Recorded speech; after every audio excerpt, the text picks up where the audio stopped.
Welcome to stories by Shekhar. और जैसा मैंने अपने लास्ट टू लास्ट वीडियो में प्रॉमिस किया था, इस वीडियो में मैं आपको स्टोरी बताऊंगा the reason behind the split of Salim and Javed. ये बहुत ही इंपॉर्टेंट ब्रेकअप था फिल्म इंडस्ट्री में, और जिस ब्रेकअप ने इनफैक्ट पूरी इंडस्ट्री को हिला के रख दिया था। सबके लोग, सब जितने भी बॉलीवुड के फैंस, इनफैक्ट इंडस्ट्री वाले, प्रोड्यूसर, एक्टर्स, एक्ट्रेसेस, सबके जहन में एक ही सवाल होता था कि सलीम जावेद की जोड़ी क्यों टूट गई। कई लोगों ने मुझसे कमेंट में भी पूछा था कि प्लीज इसके ऊपर एक वीडियो बनाइए। एक्चुअली उनको रीजन जानना था कि आखिर ये स्प्लिट क्यों हुआ था। स्प्लिट जो हुआ था वो 1981 में हुआ था, और उसको लेकर के गुलजार साहब ने एक बहुत अच्छा स्टेटमेंट दिया था। उनका कोट था, मैं आपको पढ़ के सुनाता हूँ। I suppose when people can no longer communicate with one another they part, be it Nehru and Jinnah और सलीम एंड जावेद। मतलब अगर एक दूसरे के साथ अगर लोगों की बात भी नहीं हो सकती तो फिर उन लोगों को अलग हो जाना चाहिए। ये गुलजार का थॉट था इस स्प्लिट को लेकर के। तो स्प्लिट क्यों हुआ, पहले तो ये थोड़ा सा आपको ब्रीफ में समझना होगा कि ये पेयर बना कैसे था। मैंने पिछले वीडियो में बताया भी था कि इन दोनों ने राइटिंग को पूरे फिल्म इंडस्ट्री में रिवॉल्यूशनाइज कर दिया था। राइटर्स की एक अलग पहचान बन गई थी इनके आने के बाद। जो जो क्रेडिट या जो प्रेज, जो रेस्पेक्ट एक एक्टर और एक्ट्रेस को मिलता था, वो इन लोगों ने राइटर्स को भी दिलाया अपनी राइटिंग के बदौलत। क्योंकि जिस तरीके का स्क्रिप्ट ये लोग लेकर के आए 70s से, वैसी स्क्रिप्टिंग पहले बॉलीवुड में बहुत कम होती थी। और राइटर्स को रेस्पेक्ट देना जरूरी है, ये इन दोनों ने मिलकर के इंडस्ट्री वालों को समझाया भी। जो स्टार्टिंग इनकी हुई थी, ये हुई थी अंदाज मूवी से। शम्मी कपूर, राजेश खन्ना थे, वो रमेश सिप्पी वो फिल्म बना रहे थे, और उसके राइटिंग डिपार्टमेंट में ये दोनों नए लड़के आए और इनका एक पेयर बन गया। हालांकि ये लोग चाहते थे कि फिल्म के पोस्टर पे हमारा नाम हो, वो हुआ नहीं।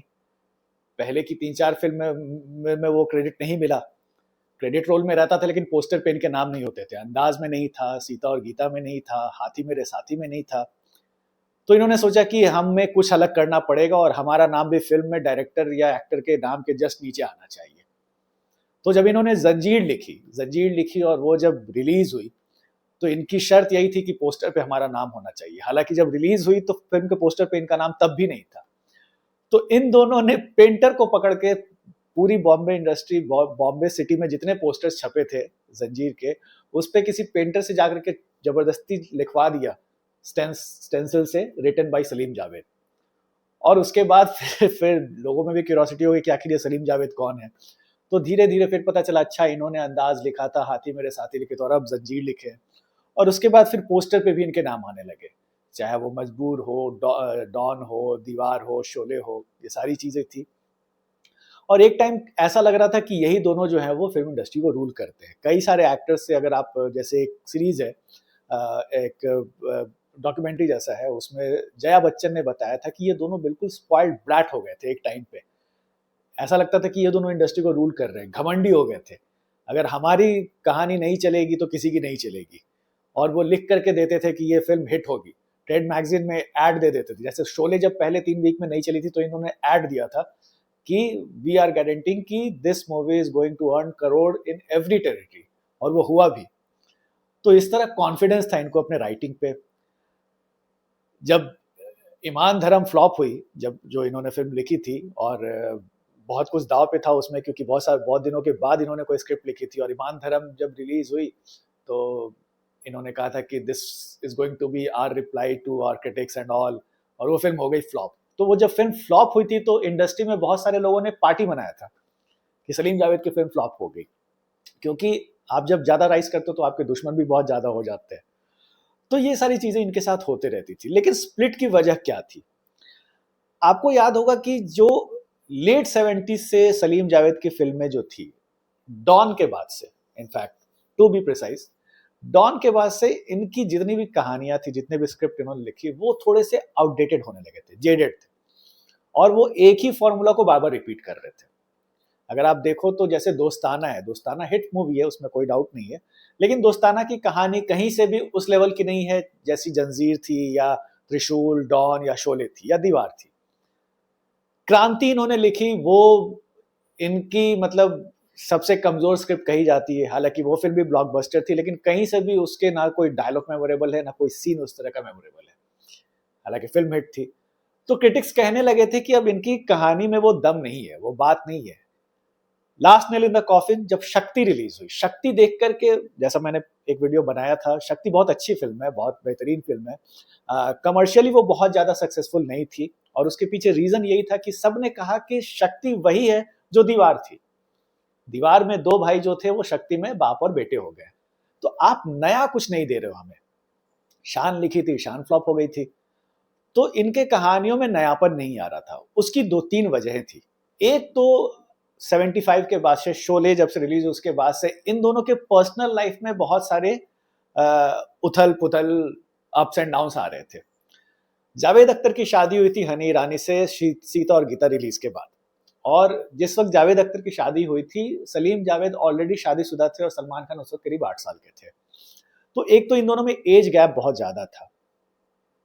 उसके बाद जब जावेद अख्तर की हनी ईरानी से शादी हो गई और 2-3 साल तो सब कुछ ठीक चला, उसके बाद इन दोनों के, जावेद अख्तर और हनी ईरानी के रिश्ते में ही प्रॉब्लम शुरू हो गए थे। और उसका एक रीजन था शबाना आजमी, क्योंकि जावेद अख्तर शबाना को डेट करने लगे थे और ये सारी बातें मार्केट में फैल रही थी, और बहुत सारी चीजें इनके अगेंस्ट लिखी जाती थी जावेद अख्तर के बारे में। तो वो सारी चीजें कहीं ना कहीं इनको साइकोलॉजिकली अफेक्ट करती थी।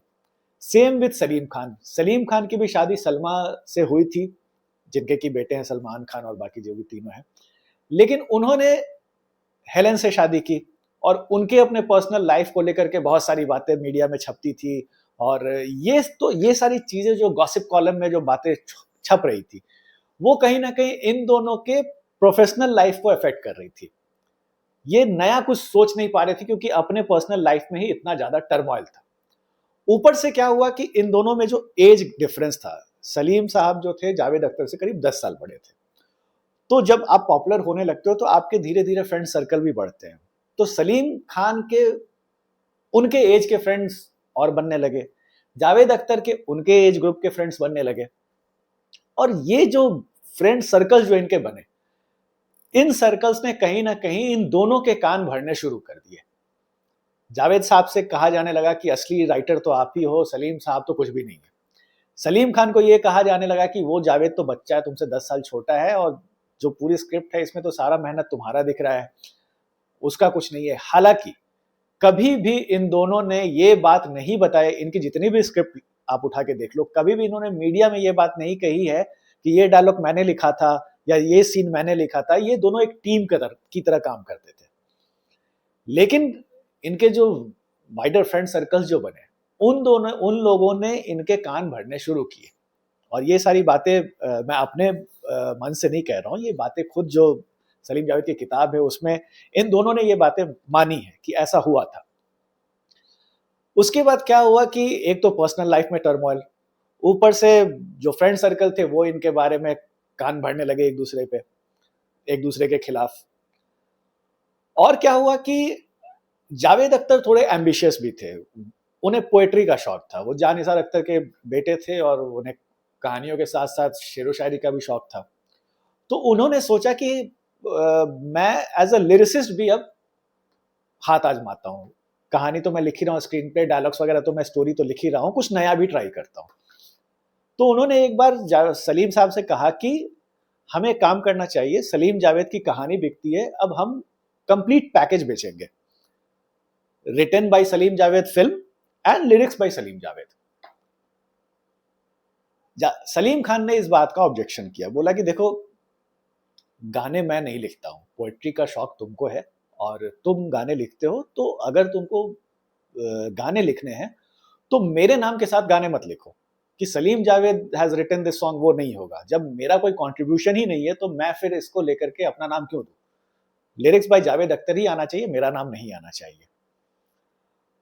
क्योंकि और उनका यह भी कहना था कि अगर कल के डेट में लोग पूछेंगे कि ये गाना किसने लिखा है, और जब लोगों को पता चलेगा कि इस गाने में सलीम खान ने तो कुछ काम किया ही नहीं है, जो पोएट्री थी वो तो जावेद अख्तर की थी, तो सबको लगेगा कि हो सकता है जो कहानियां भी लिखी जा रही है उसमें भी सलीम खान का कोई काम नहीं है, जो कहानी लिख रहे हैं वो जावेद अख्तर ही लिख रहे हैं।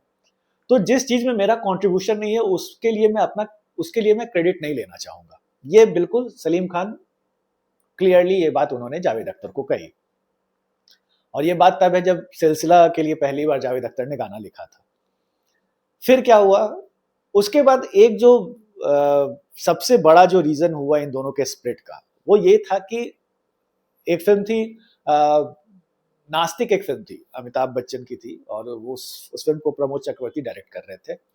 और उसका जब मुहूर्त था तो उस मुहूर्त में अमिताभ बच्चन नहीं आए थे, वो कहीं बाहर थे। और उस मुहूर्त पे अमिताभ बच्चन ने एक टेप रिकॉर्डर में अपनी आवाज़ रिकॉर्ड करके भेजी थी, और उस मुहूर्त पे उस आवाज़ को प्ले किया गया।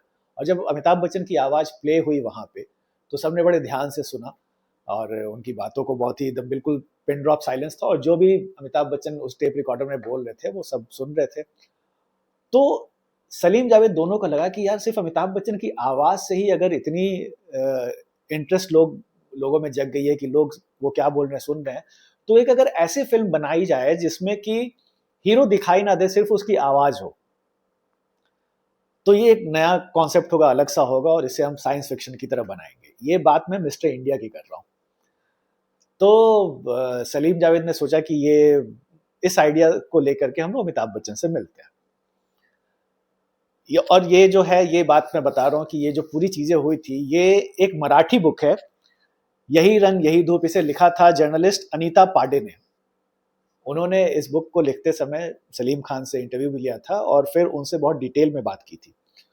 तो सलीम खान ने बताया कि ये मिस्टर इंडिया का जो पूरा मामला था वो क्या था। हुआ ये कि जैसा मैंने बताया कि आवाज़ सुना, और अमिताभ की आवाज़ सुन के उस मुहूर्त पे इन दोनों ने सोचा कि हमें एक फिल्म बनानी है, लिखनी है, जिसमें सिर्फ हीरो की आवाज़ होगी और हीरो दिखाई नहीं देगा। ये दोनों गए अमिताभ बच्चन के पास और कॉन्सेप्ट समझाया।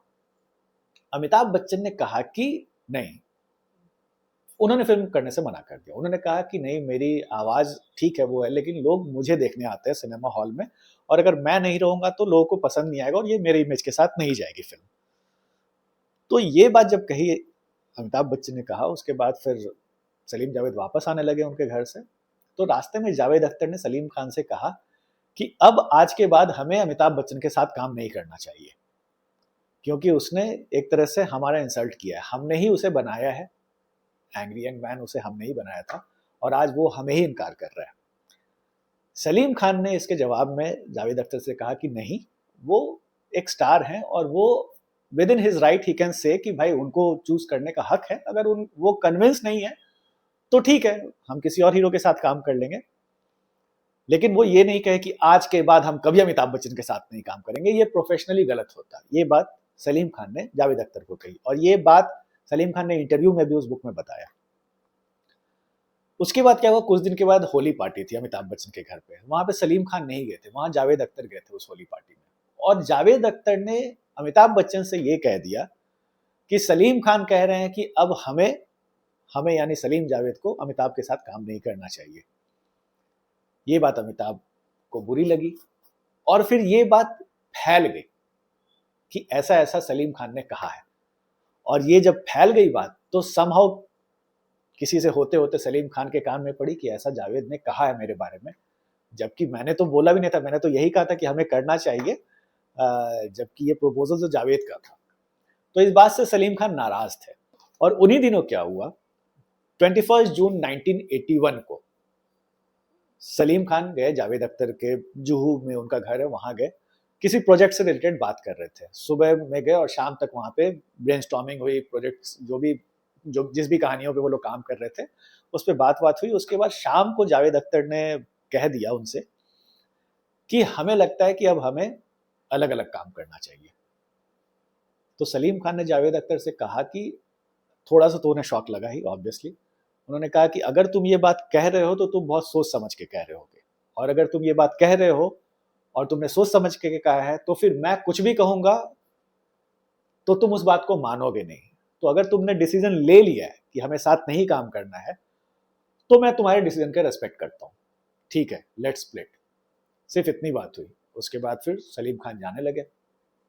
तो जब वो उठे और जाने लगे, तो हर रोज की तरह जब भी सलीम खान आते थे जावेद अख्तर के पास राइटिंग वाइटिंग के लिए, उसके बाद जब जाते थे तो जावेद अख्तर उन्हें बाहर गाड़ी तक छोड़ने जाते थे। तो उस दिन भी जब उन्होंने कहा कि ठीक है चलो स्प्लिट कर जाते हैं, उसके बाद सलीम खान जैसे ही जाने लगे तो जावेद अख्तर फिर उन्हें उनकी गाड़ी तक छोड़ने के लिए आगे बढ़े। तो सलीम खान ने कहा कि नहीं, मुझे अब अकेले जाने की आदत डालनी चाहिए, अब मुझे तुम्हारे साथ की ज़रूरत नहीं है।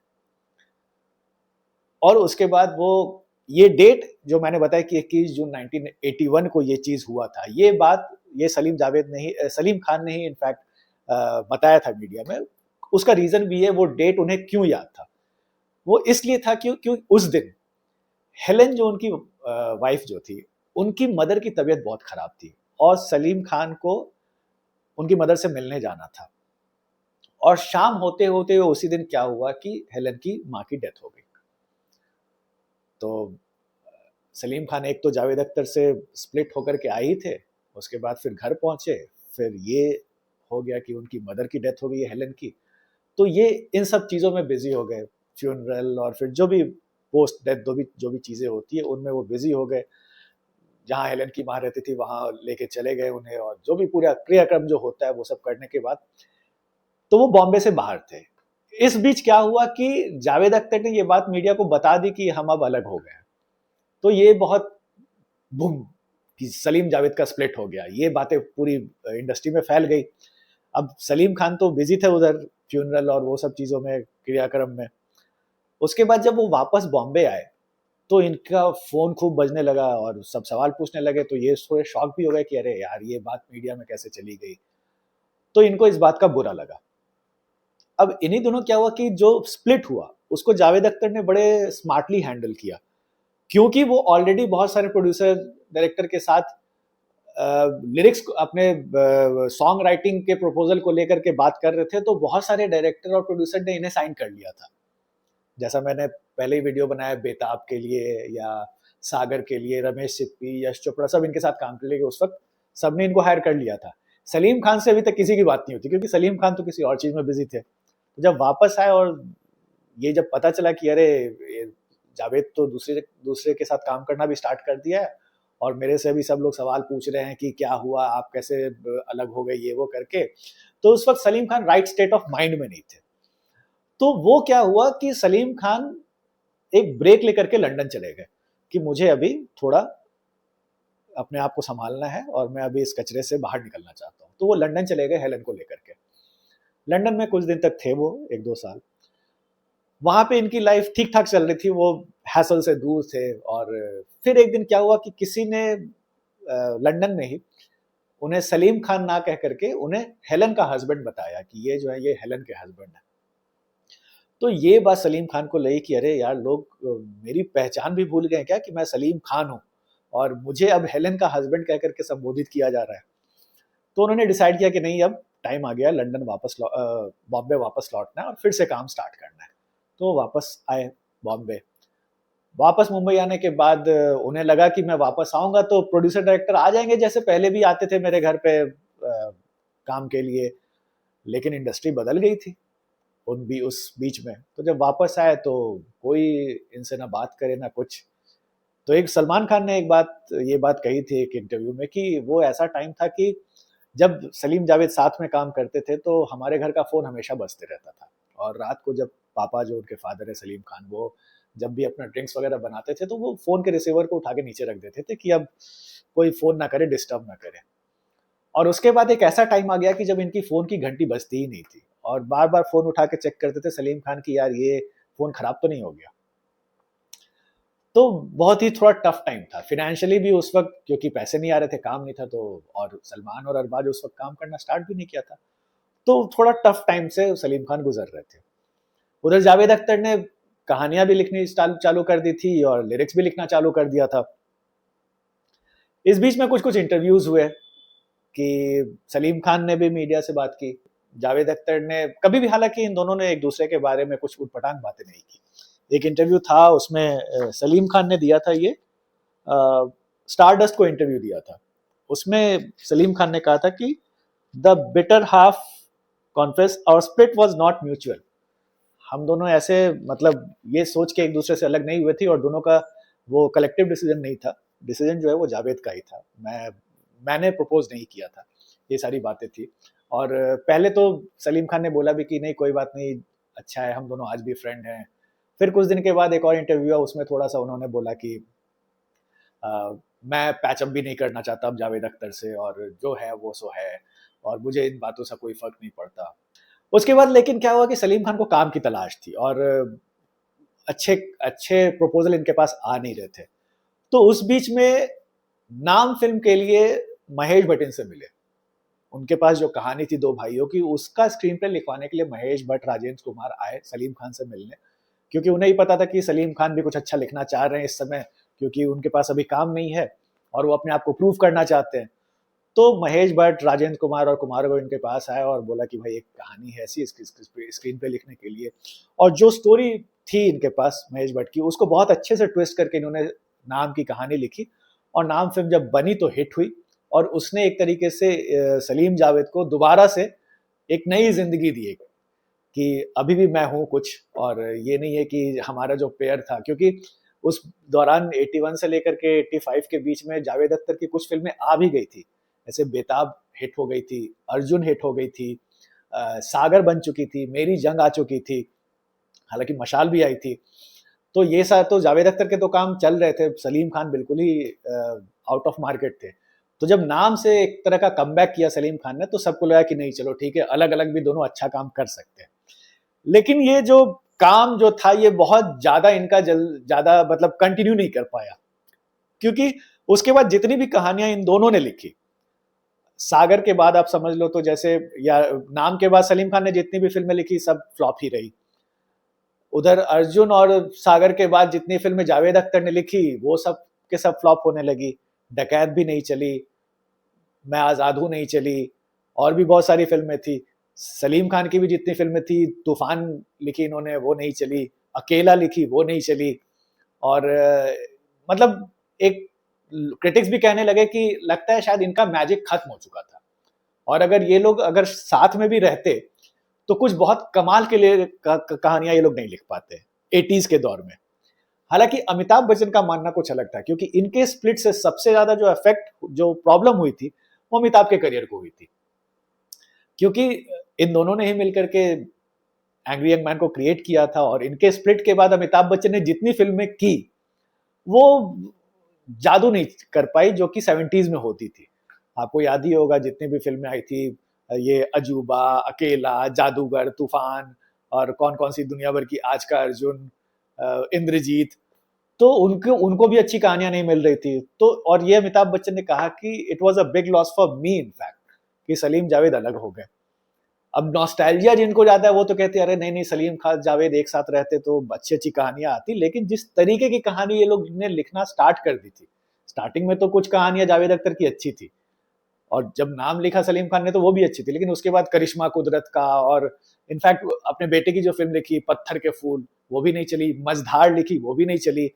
और जो सबसे बड़ा सेटबैक जो जावेद अख्तर को लगा, जब उन्होंने फिल्म लिखी रूप की रानी चोरों का राजा, वो बहुत एम्बिशियस फिल्म थी, लेकिन वो फिल्म मौंधे मुंह गिर गई।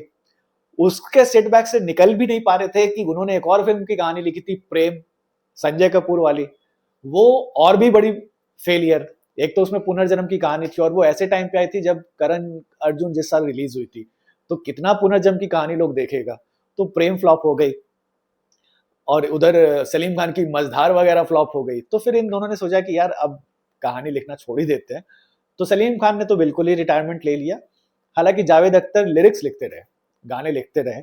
और इस बार इस बीच हुआ ये कि इन दोनों की जो रिफ्ट थी, ये दोनों बिल्कुल एक दूसरे से दूर हो गए थे, और इन लोग की ज्यादा बातें भी नहीं होती थी, दोनों एक दूसरे के टच में भी नहीं रहते थे।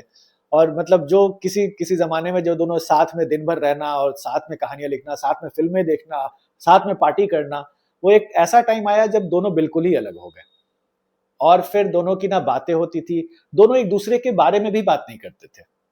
लेकिन फिर एक टाइम आया जब दोनों यूनाइट हुए, और ये हुआ 2013 में। हुआ ये कि रामचरण तेजा जो साउथ के एक्टर है, उनकी फिल्म आ रही थी जंजीर, जो कि 1973 वाली जंजीर का रीमेक थी। तो उस फिल्म के रिलीज से पहले जावेद अख्तर ने सलीम खान को कॉल किया और बोला कि ये जो फिल्म हमने लिखी थी, इसको ये लोग रीमेक कर रहे हैं, और नए नए लोग उसमें काम कर रहे हैं, तो इसका कॉम्पनसेशन हम दोनों को मिलना चाहिए, क्योंकि ये कहानी हमारी थी। तो फिर सलीम खान और जावेद ने दोनों इस चीज को लेकर के पहले तो जो राइटर्स एसोसिएशन है उसके पास गए, कॉम्पनसेशन मांगा दोनों साथ में, क्योंकि जब अपनी कहानी की बात थी तो दोनों यूनाइट हो गए थे। तो पहले राइटर एसोसिएशन के पास गए, वहां बोला कि भाई ये गलत हो रहा है, ये कहानी हमारी थी, हमें पैसा मिलना चाहिए, और क्योंकि अब इसमें नए नए लोग काम करेंगे, इसमें कुछ कुछ छेड़छाड़ भी होगी, तो ओरिजिनल राइट तो हमारे पास है। तो ये मामला फिर कोर्ट में गया, दोनों सलीम खान और जावेद अख्तर दोनों कोर्ट में गए, और फिर एक आउट ऑफ कोर्ट सेटलमेंट हुआ और इन्हें कॉम्पनसेट करने के लिए कहा गया। जो मॉनेटरी कॉम्पनसेशन इन्हें मिला उसको ये कोर्ट ऑर्डर या जो भी इनके बीच में सेटलमेंट था उसमें ये डिटेल था कि जो मॉनेटरी कॉम्पनसेशन इनको दिया जाएगा उसके डिटेल्स पब्लिक में नहीं आएंगे। लेकिन जो भी इन चीजों को जानते हैं, जो कि इस पूरे एपिसोड से जुड़े हुए थे, उनका कहना था कि उनको इतने पैसे मिले थे कि 2013 में भी ये उस समय के सबसे महंगे राइटर हो गए थे। तो जंजीर की कहानी के लिए इन्होंने दोबारा जो कॉम्पनसेशन मिला वो 2013 में जो राइटर्स, उस समय के राइटर्स को जो मिलता था उससे कई गुना ज्यादा था प्राइस जंजीर का, जो इन दोनों लिखा था उसका कॉम्पनसेशन। तो 2013 में भी सलीम जावेद बहुत ही महंगे राइटर हुआ करते थे। लेकिन ये पूरी जो कहानी थी सलीम और जावेद के स्प्लिट होने की, दोनों एक दूसरे की बहुत इज्जत करते हैं। बहुत सालों के बाद इन दोनों ने एक वेब सीरीज तो नहीं, एक डॉक्यूमेंट्री था जो इनके ऊपर बनाया गया था, वो फरहान अख्तर और सलमान खान ने प्रोड्यूस किया था, जो इन दोनों के ही बच्चे हैं, और वो काफ़ी अच्छा सीरीज भी है। अगर आपने नहीं देखी तो आपको जरूर देखना चाहिए, उसमें बहुत काफ़ी आपको अच्छे अच्छे डिटेल्स मिलेंगे इन दोनों की, जो जब ये लोग प्राइम पे थे तो उस वक्त इंडस्ट्री में क्या क्या होता था। तो अगर आपने वो नहीं देखी तो ज़रूर देखिएगा। और बाकी यही बेसिक जो कहानी था इनके स्प्लिट का, वो ये था कि ये थोड़ी सी मिसअंडरस्टैंडिंग, थोड़ा दूसरे लोगों का कान भरना, और थोड़ा सा जावेद अख्तर का एम्बिशन कि हमें अब कहानी छोड़ करके थोड़ा सॉन्ग वॉन्ग राइटिंग में भी घुसना चाहिए, और जो कि सलीम खान ज़्यादा उसके फेवर में नहीं थे। तो इस तरीके से इन दोनों का स्प्लिट हो गया, और ये बहुत ही सैड न्यूज़ था इंडस्ट्री के लिए। बहुत लोग अपसेट थे। जैसा मैंने बताया, अमिताभ बच्चन ने तो सबसे ज़्यादा कहा कि सबसे ज़्यादा जो उसका जो खामियाजा है वो मुझे ही भुगतना पड़ेगा। इनफैक्ट मैं आपको अमिताभ बच्चन का कोट पढ़ के सुनाता हूँ। It's a shame that they parted ways, they were truly unbeatable, quite often the media would conjecture what will happen to Amitabh Bachchan without Salim Javed. Really, once they separated, I couldn't even get that kind of intensity again. That power was missing. ये अमिताभ बच्चन ने कहा था इन दोनों के split को लेकर के, कि जो इंटेंसिटी ये लोग लेकर आते थे कहानियों में, वो फिर मुझे दोबारा मिला नहीं। तो ये थी कहानी सलीम और जावेद के अलग होने की। आपको कहानी कैसी लगी हमें कमेंट बॉक्स में बताइएगा, और आपको भी अगर इससे रिलेटेड कुछ कुछ इन्फॉर्मेशन पता है तो जरूर मेरे साथ शेयर कीजिएगा। अच्छा लगता है आप लोग कमेंट करते हैं। तो अब आते हैं क्विज पे, और मुझे बहुत अफसोस है कि पिछले वीडियो में जो मैंने क्विज जो सवाल जो डायलॉग बोला था उसका जवाब सिर्फ एक ही शख्स ने दिया है, वो माजिद भाई हैं पाकिस्तान से, उन्होंने जवाब दिया है। और वो जो डायलॉग था कि अगर कहीं शहद गिर जाता है तो एक मक्खी आ जाती है, उस एक मक्खी को ना मारा जाए तो बहुत सी मक्खियां आ जाती है और माहौल गंदा हो जाता है। ये डायलॉग डैनी ने बोला था अग्निपथ मूवी में, जब वो बॉब क्रिस्टो को सुपारी देते हैं कमिश्नर गैक्टोंडर को मारने के लिए। ये डैनी का डायलॉग था। पता नहीं कैसे आप लोग नहीं इस डायलॉग को याद कर पाए, but anyway better luck next time. तो अब आते हैं आज के क्विज पे। आज का डायलॉग है, ये सिर्फ एक खेल नहीं है जो कि हम किसी के मौज मनोरंजन के लिए खेल रहे हैं, ये एक लड़ाई है जो हमका जीतनी है।